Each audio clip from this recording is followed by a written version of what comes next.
When people think of Japan's role in the World Wars, the story usually starts in 1941 with Pearl Harbor, but Japan's rise as a global power began decades earlier in World War I. Its involvement in that conflict didn't just earn Japan territory. It set off a chain of events worldwide: frustration at Versailles, expansion into Manchuria, the installation of a puppet regime, and finally a desperate gamble at Pearl Harbor. This is the forgotten story of Japan's road from junior ally in 1914 to rival empire in 1941. When World War I erupted in 1914, Japan saw opportunity. It had a strong navy and a powerful alliance with Britain, the Anglo-Japanese Alliance of 1902. That treaty was signed by Prime Minister Katsura Taro and British Foreign Secretary Lord Lansdowne.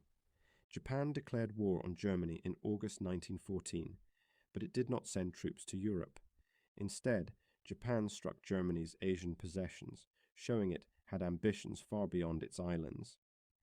Germany controlled the port city of Qingdao, then called Qingtao, in Shandong, China. Japan launched a massive siege in October 1914 with support from British forces under Major General Sir Barnardiston. Japan deployed over 20,000 troops and its modern fleet.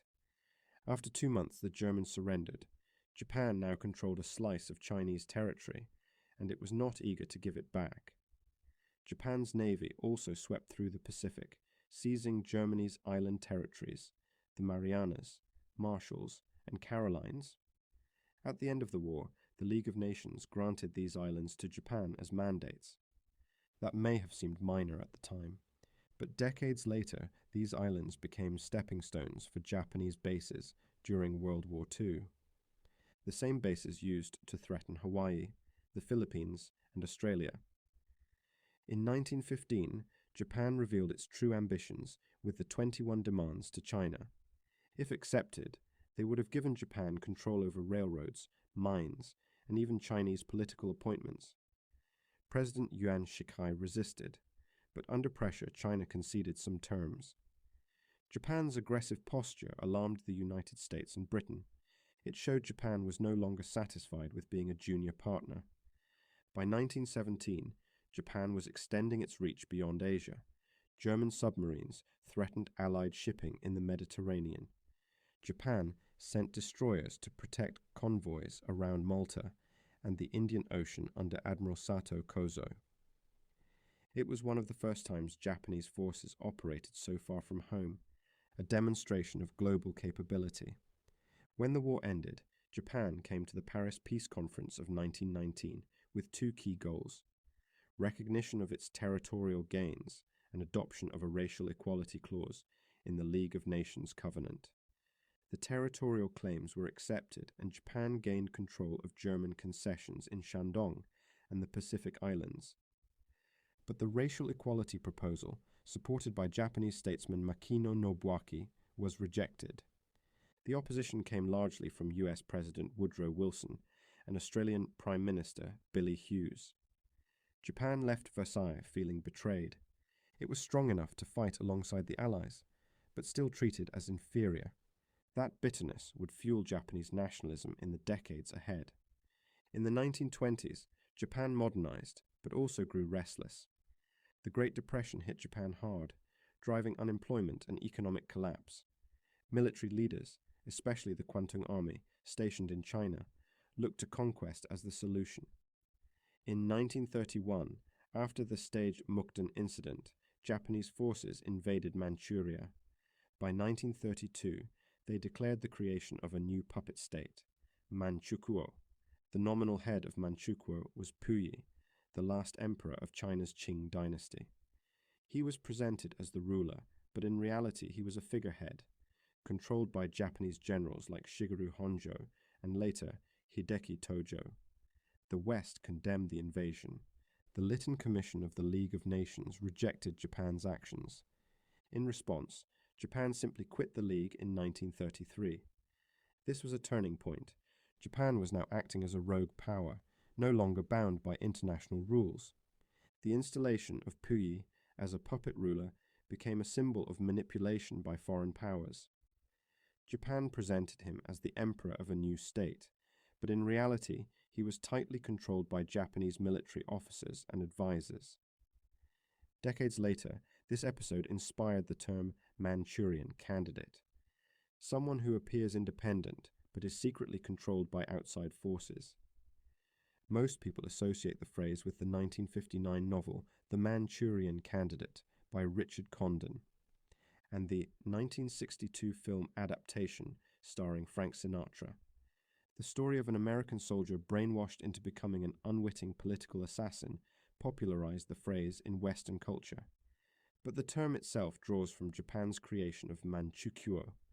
The novel and film did not invent the idea. They borrowed it from history. It was only through the book and movie that Manchurian Candidate entered everyday language. Manchukuo was more than a puppet state.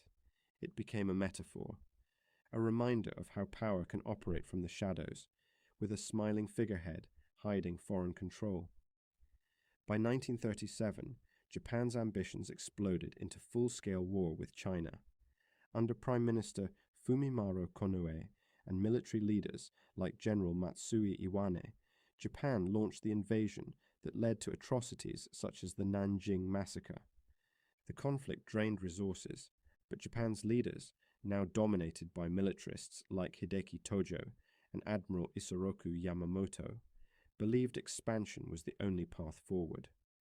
By the late 1930s, Japan was part of the Tripartite Pact with Nazi Germany and Fascist Italy. But Japan's war in Asia was not simply an extension of Hitler's ambitions. Its real driver was resources. Japan had almost no domestic oil. By 1940, 80% of its petroleum came from the United States. When Japan occupied French Indochina, the US and Britain imposed an oil embargo. Without oil, Japan's empire would collapse in months. Japan's leaders decided their only option was to seize the oil-rich Dutch East Indies.